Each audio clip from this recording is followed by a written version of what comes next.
Hello my wonderful kings and queens, welcome back again to my channel. Yes, my name is Lady G. Today now your first time when you come across this my channel and you never subscribe, I beg make you not forget to subscribe if you don't watch this video finish, and don't forget to click the notification bell, and that one go to bring message come your phone anytime when I upload new video. With that one you don't feel they miss any of my gist. Yes, the story when I bring come today now about Wizkid and Davido. Say some people go hear that name now, they'll say, what's it gonna happen between Wizkid and Davido? Anyway, shall not be big deal. Most of us know say celebrities for Nigeria, say most of them they into competition, and it's not easy for most of them. And person like Davido and Wizkid, we they think say it dey easy for them because people they hear their name well, and they be one of the biggest celebrities when they for Nigeria. Well, not the way we think, and not be so it just be well, because then too they get their challenges when they face sometime. Some time ago, some few days ago, now Davido come out, he come tweet am, he come talk say he get one rapper, American rapper, when they rap well. He come say in with am they won't work together. His name na Nicki Minaj. He come talk say they won't work together. Say there's something he go, that is the whole thing when they want to do together. Say the thing go come out around that kind July, everything will come show up, he go come bring the thing come out. But meanwhile, they very happy say in with this kind person they won't work together. So he just share out of incitement, that is in they happy, in they really happy say he won't work with this kind of person. But not the way Davido take am, not be so other people take am, especially Wizkid fans. We all know say Wizkid fans and Davido fans, they always they fight every time. I don't know what they drag. They fight every time. So as Davido make that tweet, now this Wizkid fans can't react. They can't tweet back to Davido. They come and say, you know they shame. Now just because of this, I put this screenshot for now. Now just because of this rapper, this American rapper, Nicki Minaj, when you with and one work together, now they catch you for body, now you can't come out, come they tweet and they tell everybody, what you come and make them do now? This one shows say your level no high at all. Well, say you did very low, you did under Wizkid well, because if now Wizkid now you want work with this kind of person too, now you want do something with this kind of person, you not go bring himself down so low like you, come they tweet am. Now that Minaj, now you go come tweet the thing. So with this one now you don't see and say you and Wizkid are not the same level.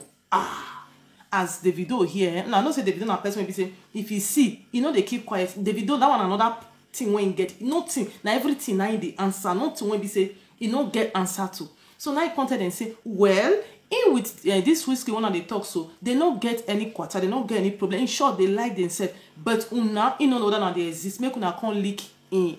That's why I go fit talk and reach show. Make una can't leak in backyard. That's why you talk and reach. So that's why I go fit talk. So there's something I come like the thing they escalate. And apart from that one, we know say this Wizkid and Davido fans, they don't fight some few months ago. It can't even result to the extent say that they drag something. Then the Wizkid fans can't tell Davido say whether it can't tell with Davido fans whether they know they shame. Make them tell their oga, which is Davido, say whether I know they shame. Say now Wizkid better pass 100 times. Say Wizkid papa and mama they still there alive.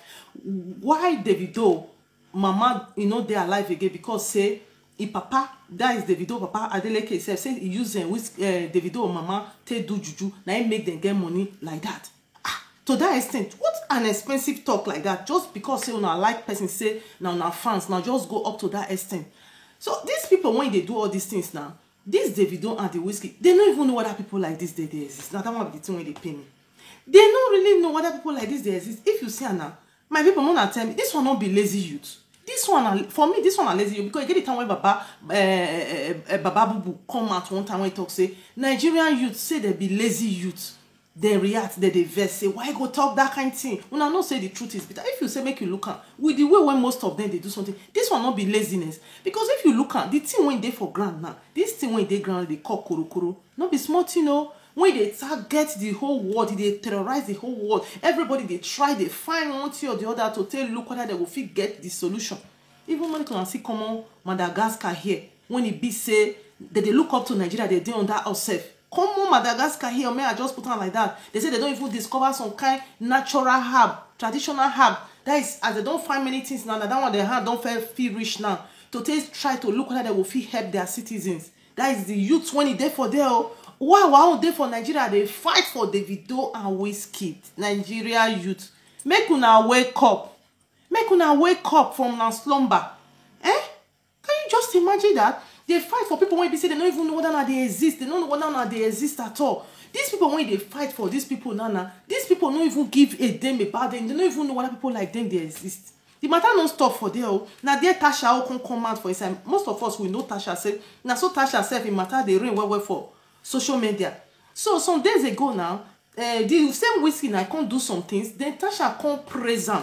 He can't hail him. He can't talk say Babala. Babala for Yoruba language. Me I don't know what he really mean. No, I beg if you know what he mean, make you translate for me or make you help me out because I not be Yoruba person. But even though say I not be Yoruba person, I know say na good thing. Now you take on me. I know say na praise or na hail. Now you hail Whiskey. I know say na good something. Now she talk for them. So as she make that statement, now Davido fans still don't come out again. Tasha, why you gonna make that statement? Say Whiskey na babala. When it be say you carry Davido obi your head for in between your chest, you carry am for your chest, they walk up and down. Then now you go to hail another person as if say Davido and the Whiskey they be enemy. Say Tasha na betrayer. Why you go do that kind of thing? Now wow, I say that means as Tasha now don't carry Davido head for his chest now. There's every other person na enemy.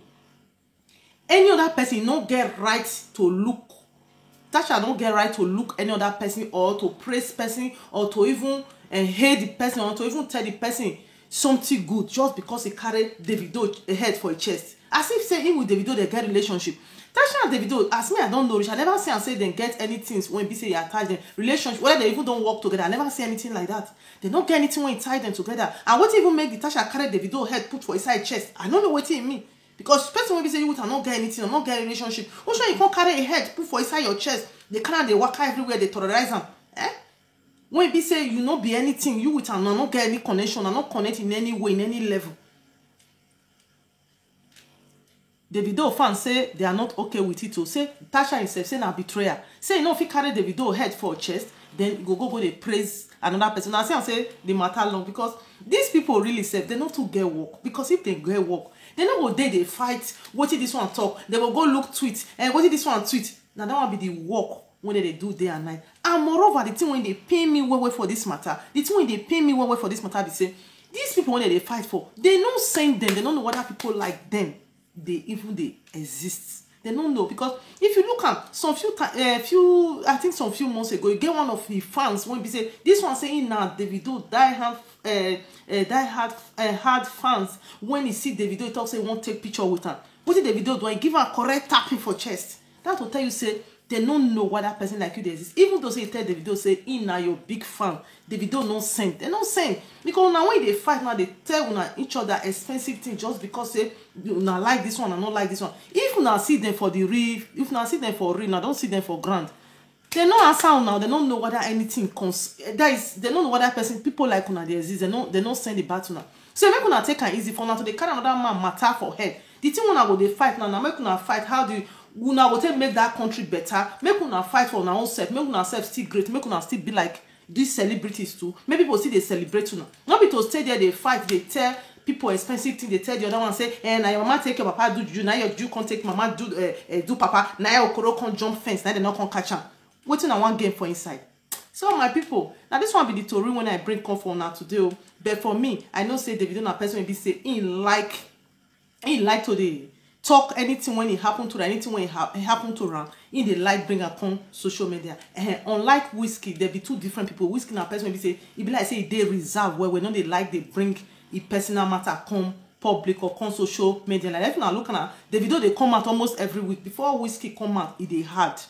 Whiskey no they mostly even they answer anything, even like you tweet or you write and do anything, they hard. But Davido anything when he see, he must answer. Even as these people still write and do something now, he see answer then say, you know, okay, maybe they can't leak it back yet. So with that one now, those people now they go tweet and back. So if you see them, I know some two different personalities now that they see for this life. Everybody not be the same, not the way me be, not be so you be. Everybody different. So my people.